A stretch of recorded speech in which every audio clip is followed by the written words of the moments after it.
Efesios capítulo 4, versículo 17, dice, con la autoridad del Señor digo lo siguiente, ya no vivan como los que no conocen a Dios, porque ellos están irremediablemente confundidos, tienen la mente llena de oscuridad, vagan lejos de la vida que Dios ofrece, porque cerraron la mente, endurecieron el corazón hacia Él, han perdido la vergüenza, viven para los placeres sensuales y practican con gusto toda clase de impureza. Pero eso no es lo que ustedes aprendieron acerca de Cristo, ya que han oído sobre Jesús y han conocido la verdad que procede de Él, desháganse, despójense de su vieja naturaleza pecaminosa y de su antigua manera de vivir, que está corrompida por la sensualidad y el engaño. En cambio, dejen que el Espíritu les renueve los pensamientos y las actitudes. Pónganse o revístanse de la nueva naturaleza creada para ser a la semejanza de Dios, quien es verdaderamente justo y santo. ¿Nos ha pasado alguna vez encontrarnos en un momento de frustración? Y no frustración con factores externos, no frustración con cosas que otros nos hacen, no frustración hacia afuera, pero frustración con nosotros mismos. Frustración con sorprendernos de cosas que pasan por nuestra mente, de pensamientos, de actitudes. ¿Cuánto pasa a veces eso en el matrimonio, ¿no? Uno tiene una reacción y uno así casi en el momento dice, no te puedo creer, ¿cómo voy a haber reaccionado así, no? Y después, 5 minutos después, te pasa lo mismo al decir, no te puedo creer, no pedí perdón en el momento. Me di cuenta que estaba mal y aún así me di vuelta y me fui ahí ofendido, ¿no? Nos pasa cuando nos frustramos porque nos damos cuenta que volvimos a recaer nuevamente en un pecado que estábamos seguros, le habíamos arrepentido, le habíamos dicho al Señor que nunca más íbamos a volver a eso.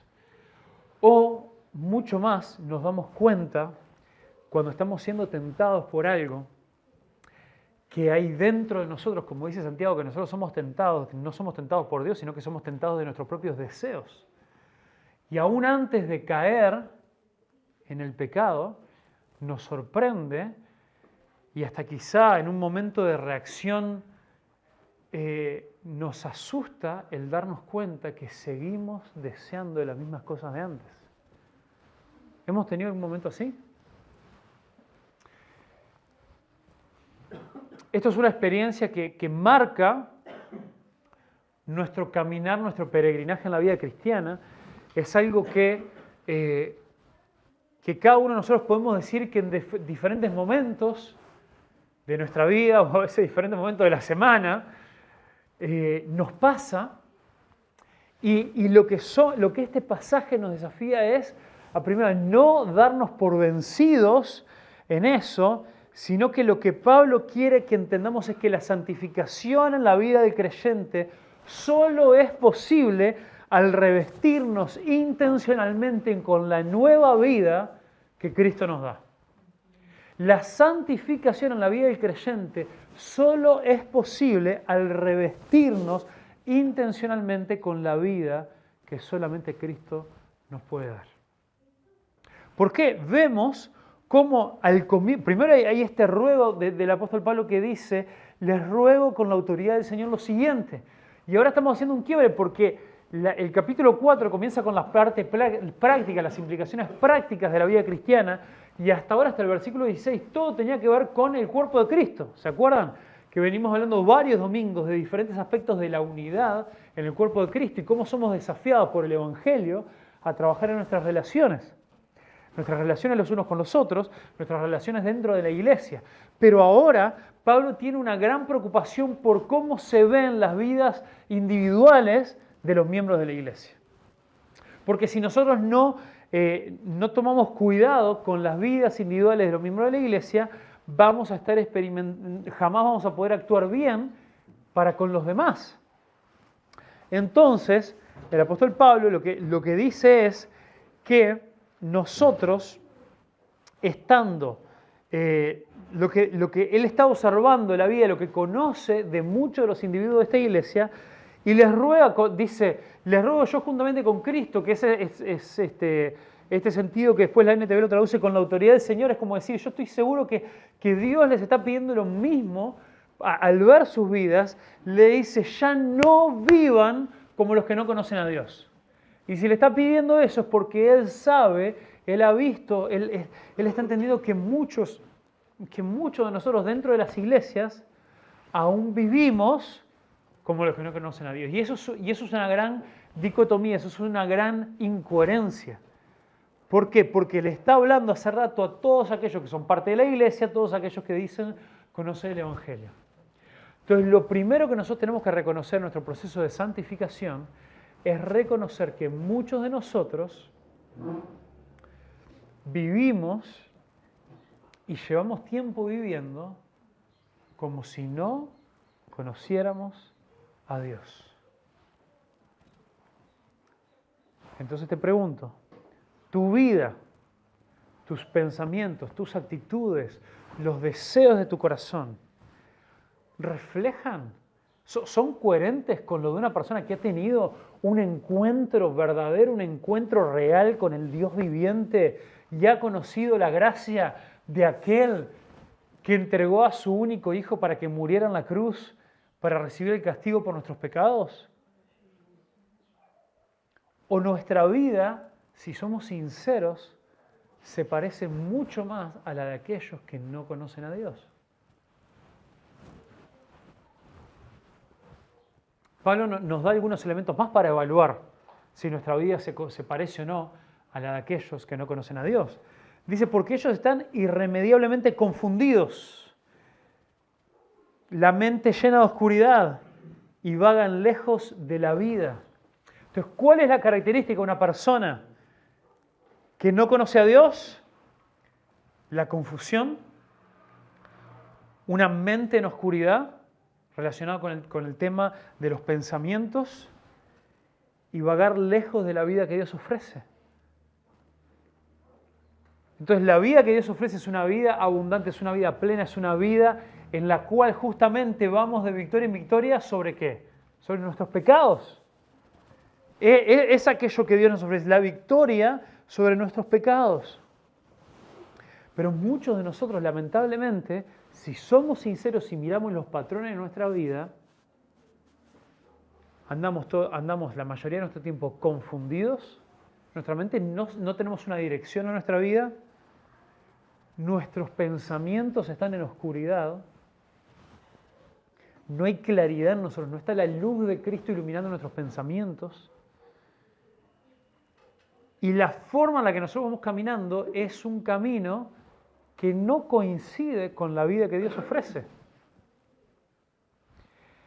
Entonces Pablo sabe que esto es una realidad que muchos cristianos, muchos que conocen el Evangelio, que se han arrepentido en algún momento de sus pecados, tristemente viven un proceso de santificación completamente estancado porque viven como los que no conocen a Dios. Y él nos dice también por qué, en la segunda parte del versículo 18, nos dice cómo es que llegamos a este punto. O cómo es que en realidad que los que no conocen a Dios viven de esta manera. Dice, cerraron su mente, endurecieron el corazón hacia Él, han perdido la vergüenza, viven para los placeres sensuales y practican con gusto toda clase de impureza. Y acá esto es una secuencia, no es una lista de cosas, es una secuencia de cómo uno lleva a la otra. Primero dice, aparte, ¿cómo es que no dice que vive? Confusión, mente en oscuridad, ¿no? Entonces, lo primero que pasa para llegar a este punto es que se cerró la mente. Se cerró la mente a no querer cambiar nuestra forma de pensar. El proceso de santificación, Pablo lo describe en Romanos como la renovación de nuestro entendimiento. Y muchos de nosotros, aunque llevamos años en el Evangelio, no dejamos que Dios renueve nuestros pensamientos. No dejamos que nosotros queremos seguir aferrados a nuestra manera de pensar, en cómo hemos pensado durante toda nuestra vida.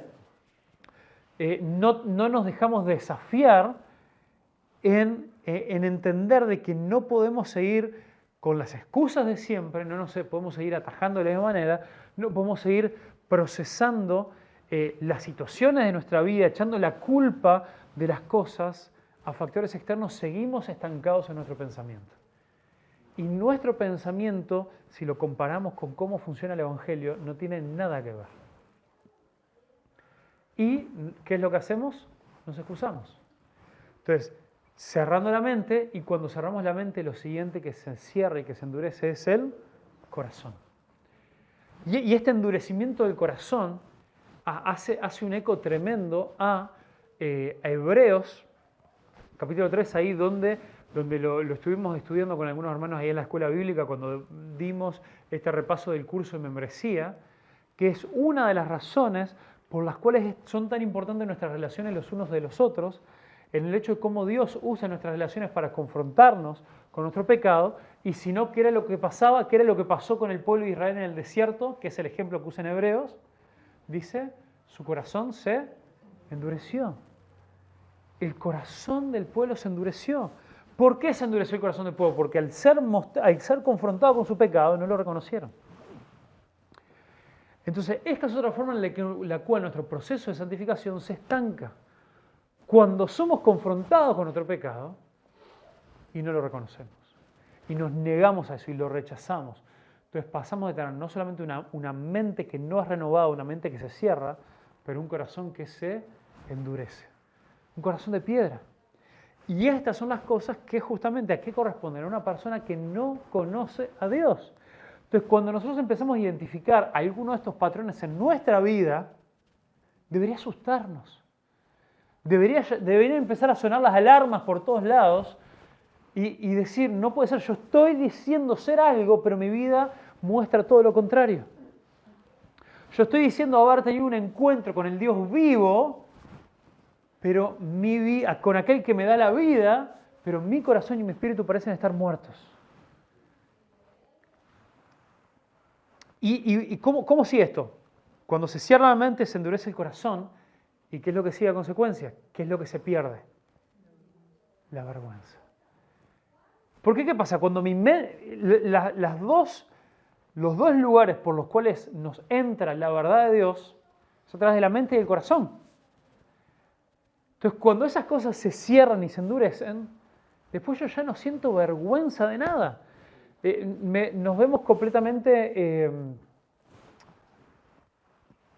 se me escapó la palabra ahora, pero nos vemos completamente como endurecidos, insensibles, esa era la palabra, insensibles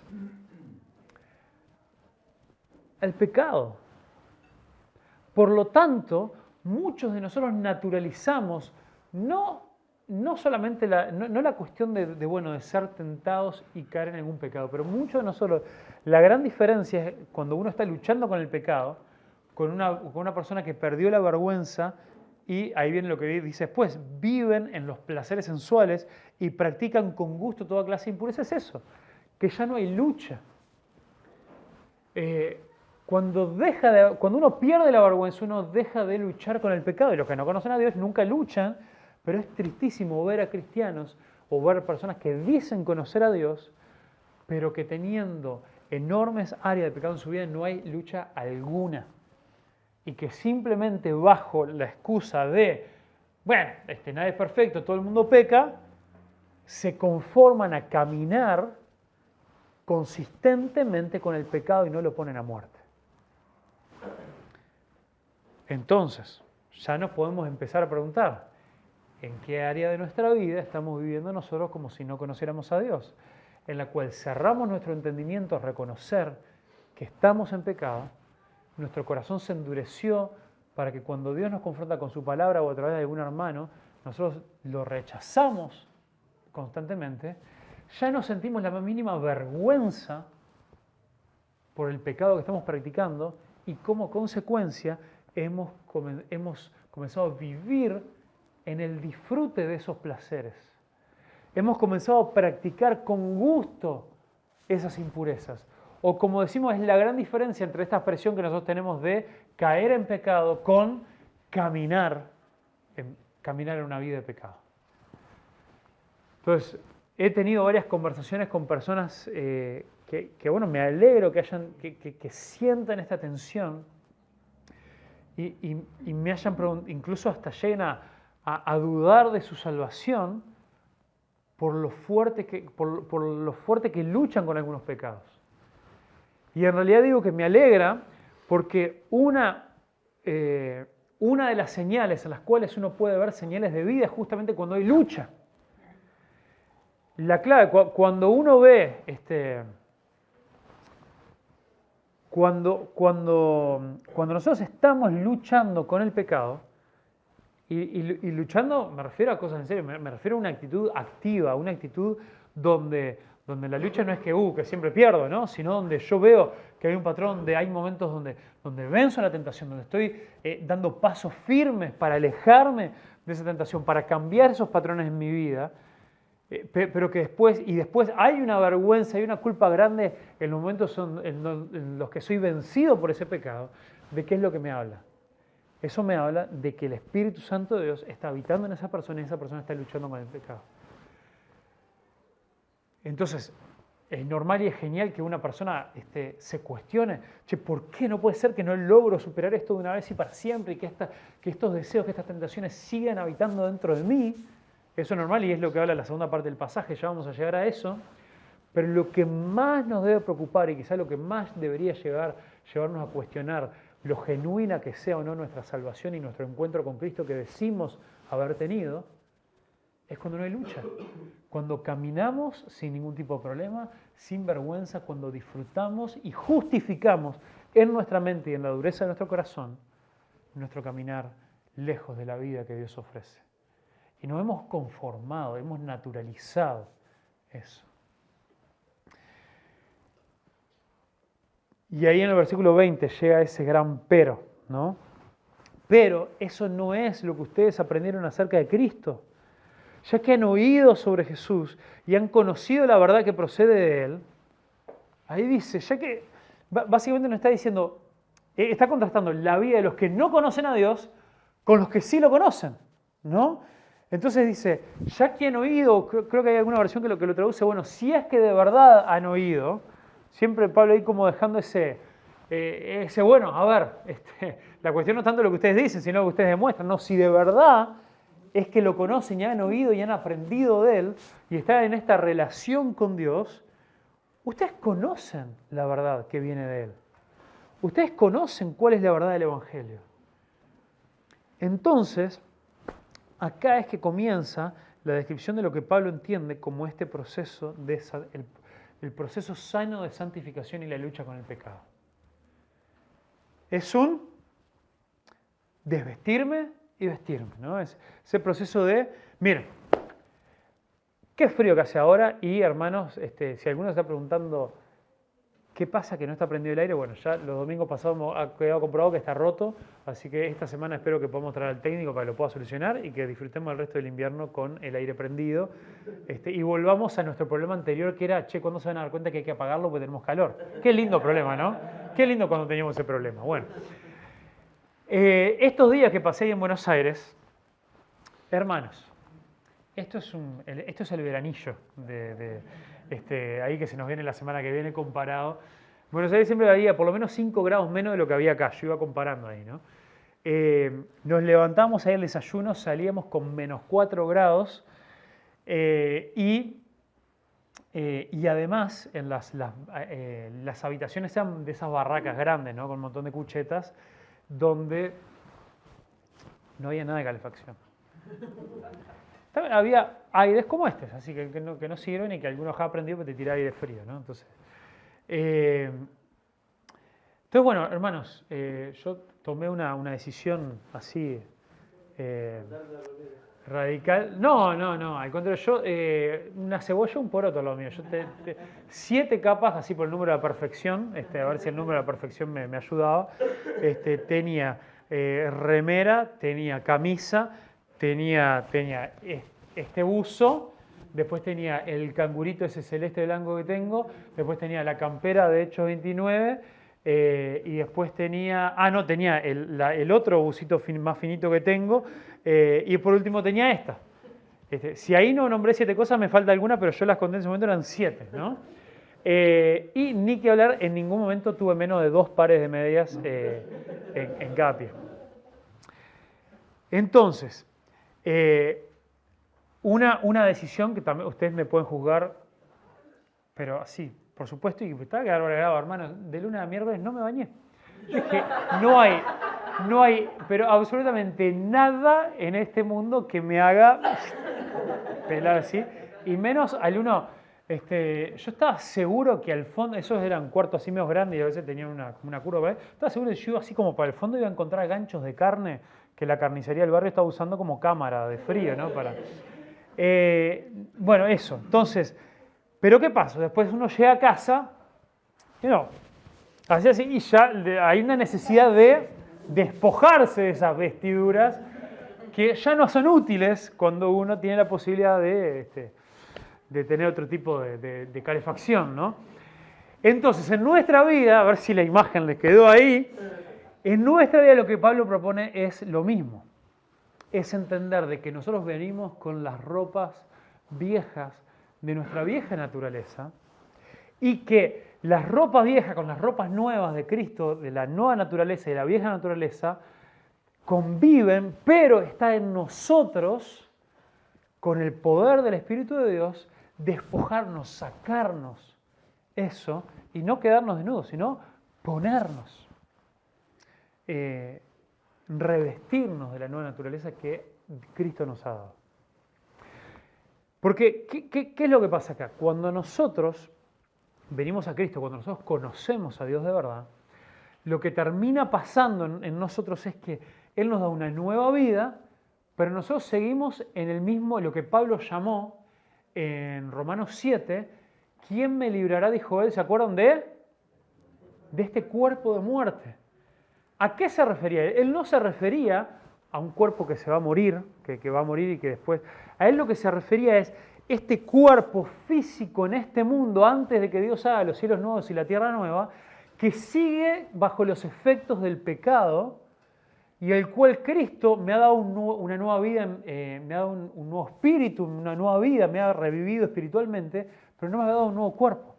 Entonces, el cuerpo que nosotros tenemos en nuestra mente, nuestros miembros, habla de eso también con esa ilustración, nosotros podríamos hablar de nuestra mente, de nuestros impulsos, todavía pertenecen a la vida que nosotros vivimos durante toda nuestra vida bajo el pecado, antes de encontrarnos con Cristo.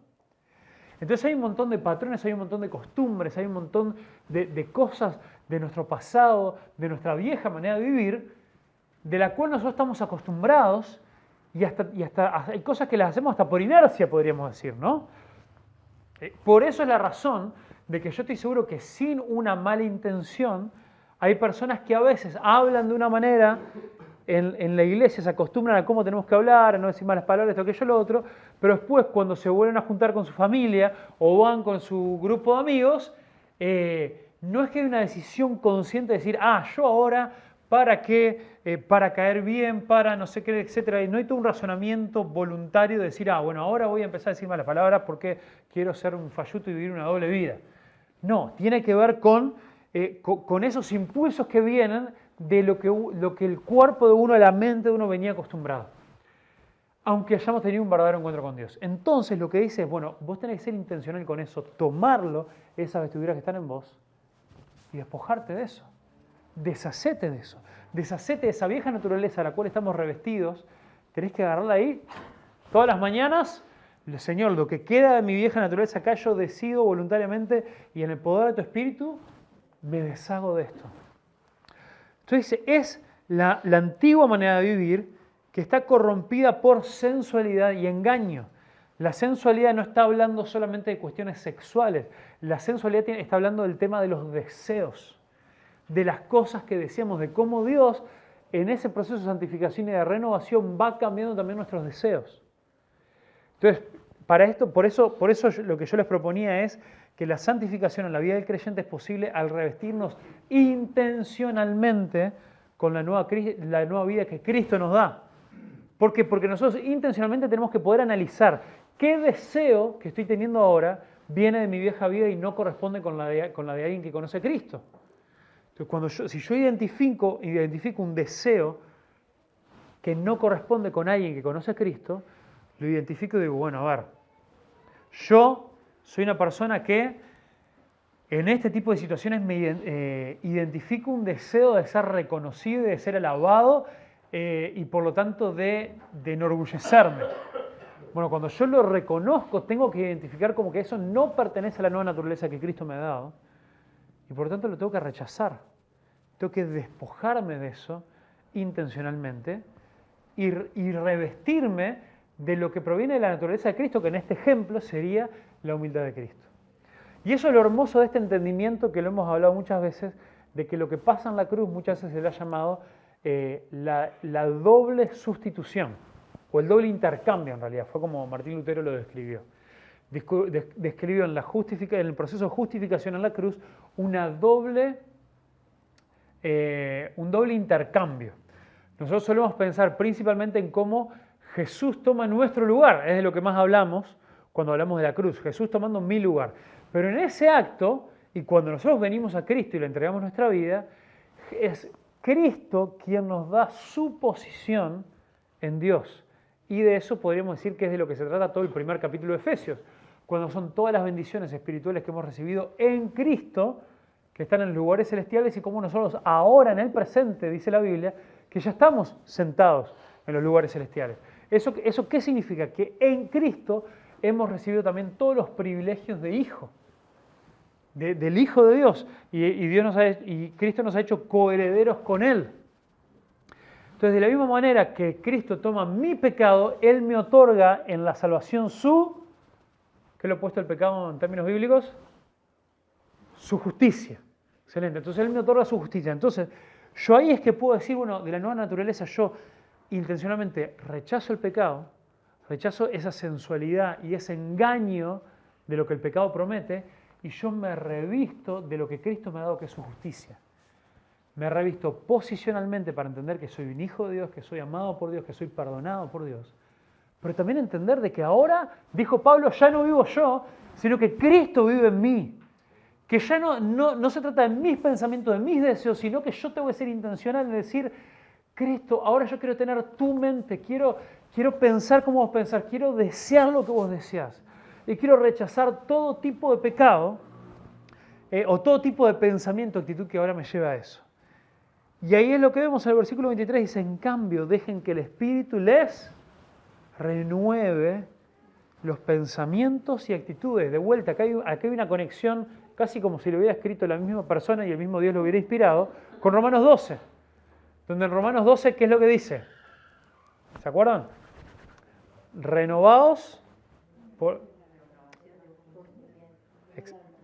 Exacto, nos habla de la renovación de nuestro entendimiento. No se conformen a este siglo, sino que renueven su entendimiento. Y esto es tremendo. Los hombres que venimos de haber hecho el estudio de los jueves, el estudio de cambios profundos,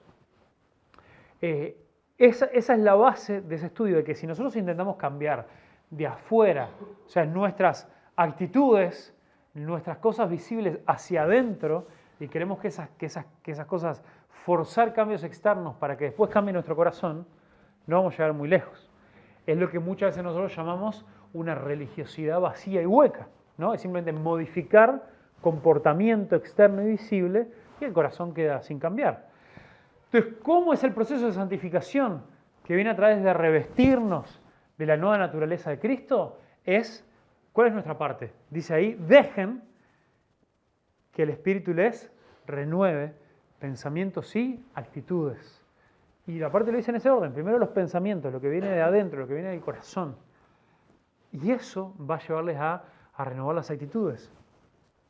Por eso es súper importante que nosotros entendamos profundamente el Evangelio, que vayamos todo el tiempo a la palabra. ¿Para qué? Para comparar nuestra vida con el Evangelio. No solamente nuestra vida en cuanto a las actitudes, pero nuestros pensamientos. A ver, hermanos, ¿qué cosas estás creyendo vos que no corresponden con el Evangelio y por lo tanto te llevan a pecar? ¿Acaso estamos creyendo nosotros que estamos solos, eso nos llevará a querer buscar, a solucionar las cosas en nuestras propias fuerzas. Eso nos va a llevar a tener actitudes que no corresponden con las de alguien que no conoce a Dios. Estamos nosotros viviendo bajo la culpa y condenación, algo que dice que ya no hay más condenación para aquellos que están en Cristo Jesús. Entonces, eso nos llevará a alejarnos, mantenernos alejados de la gracia, la cual Cristo nos ofrece. Estamos nosotros pensando que nuestra forma de vivir, mis decisiones, mis pensamientos, mi forma de evaluar mi vida es más sabia que la de Dios. Bueno, nada más cercano al pecado original. No vamos jamás nosotros a vivir de la manera que Dios nos manda. Entonces, por eso tenemos que renovar nuestros pensamientos para que nuestras actitudes sean renovadas. Y esto es tremendo porque es una actitud al mismo tiempo pasiva y activa. Porque por un lado, ¿quién lleva a cambio la renovación? Miren ahí en el texto. ¿Quién lleva a cambio la renovación de nuestros pensamientos y actitudes? El Espíritu. Bien, entonces no es algo que hacemos nosotros. ¿Quién lo hace? El Espíritu de Dios. Ahora, ¿qué es lo que nos toca a nosotros hacer? Dejarlo, ¿no? Entonces, si nos está diciendo, los que no conocen a Dios, cerraron su mente y endurecieron su corazón. ¿Qué es lo que nos toca a nosotros?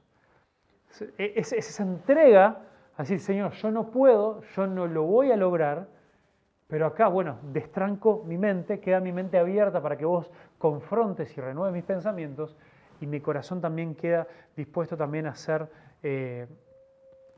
abordado por tu amor, por todas las cosas que vos tengas para confrontar en mi vida.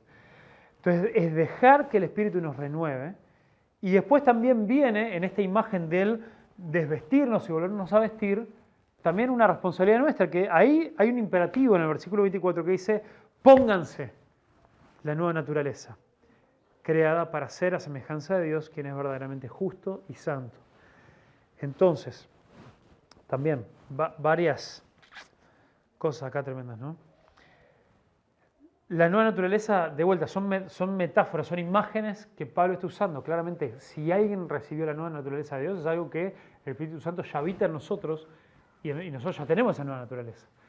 Pero Pablo acá está envisionando esa cuestión de que nosotros, al ser intencionales, estamos identificando cosas de cómo es Cristo, de lo que hemos visto y aprendido y oído de Cristo, y decimos, eso voy a imitar, de eso me voy a revestir, de eso me voy a poner. No, porque si yo salgo desnudo a la calle, se va a hacer evidencia lo que es. En cambio, yo quiero salir revestido de Cristo, de aquel que es perfecto. Yo quiero ponerme las ropas de la justicia de Cristo para ser como Él. Y eso requiere una intencionalidad, pero al mismo tiempo, ¿quién es que después va a estar obrando? El Espíritu a través de la naturaleza que es de Cristo. Y miren, dice, esta nueva naturaleza es creada para ser a la semejanza de Dios. Y cuando hablamos de algo que es creado para ser a semejanza de Dios, ¿a dónde debería ir siempre nuestra mente? Génesis 1 y 2. A cómo Dios creó a la humanidad para ser hecha semejanza de Él, para ser imagen, para reflejarlo. Y cómo nosotros ahora, la Biblia justamente lo llama a Cristo el nuevo Adán. Entonces nos llama a decir, nuestro viejo Adán, o el primer Adán, es aquel que nos dejó como herencia el pecado y, en los términos de este pasaje, la vieja naturaleza. Ahora nosotros nos identificamos, recibimos la justicia del nuevo Adán, aquel que nos da su justicia para que ahora sí finalmente podamos volver a reflejar y ser semejantes a Dios. Aquel que justamente, ¿qué es lo que busca que reflejemos? Las últimas dos palabras de este pasaje es verdaderamente justo y santo. Su justicia y su santidad. Entonces, ¿qué es lo que caracteriza a la nueva naturaleza de la cual nosotros debemos revestirnos cada mañana? La justicia y la santidad de Dios. También podemos llamarla como las dos alas del ave, ¿no? Las dos alas del avión, lo que nos mantienen a vuelo. Por un lado, la justicia de Cristo como aquel que toma nuestro lugar y aquel que es nuestro representante, y la santidad también como aquella decisión y aquella actitud de nosotros mantenernos lejos del pecado y apartados para Dios. Entonces, todo el tiempo, ¿cómo es que se da ese proceso de santificación cuando entendemos nosotros de que no hay, o somos confrontados con la realidad de que muchas veces no hay una coherencia con nuestra forma de vivir? Es que la santificación en la vida del creyente solo es posible al revestirnos intencionalmente con la vida que Cristo nos da. Ahora, a los ropajes reales de Cristo, lo que no le entra, con lo que no calzan, es ponerlos arriba de las ropas sucias de la vieja naturaleza y del pecado. Por eso el proceso es despojarnos para poder ponernos. Despojarnos para poder ponernos. Y justamente, y a ver, déjenme estirar un poco esta metáfora de las ropas, ¿no? que creo que es un poco lo que está en la mente de Pablo, pero un poco más. Porque tiene mucho que ver con esto de que el cambio es de adentro hacia afuera. Hermanos, si yo vengo, hoy no tengo tantas capas, pero si me puse esta remerita, ¿no?, abajo de la camisa para dar un poquito más de cosa ahí, ¿no? Si hay bien cerca mi esencia, bien como la capa más íntima de mi ser, yo lo dejo como una capa, como una vestidura de mi vieja naturaleza, que todo el tiempo mantiene en mí mis viejos deseos, mis viejas actitudes, mis viejos pensamientos, mi vieja manera de pensar y de vivir. Y quiero, sin despojarme de esto, me quiero revestir de la justicia y la santidad de Dios. Eso es la definición de hipocresía. De estar exteriormente, estar queriendo mostrar algo que no soy en lo profundo de mi ser. Es queriendo dar una imagen, una impresión que no se sustenta para nada con lo que está pasando en mi corazón. Y que mi mente está endurecida, que mi corazón se ha endurecido, y sin embargo busco dar una imagen de algo que no soy. Entonces, por eso es necesario que no solamente nosotros aprendamos a qué es lo que hay que hacer en la vida de un cristiano, sino es a qué tipo de persona o qué es lo que Dios nos llama a ser. Así podemos despojarnos de cada una de esas cosas en nuestra vida, pero principalmente no tanto pecados externos, pero pensamientos, actitudes, formas de los deseos que hay en nosotros, identificarlos y rechazarlos. Decir, esto no, porque esto no pertenece a la nueva vida, a la nueva naturaleza que Él me ha dado.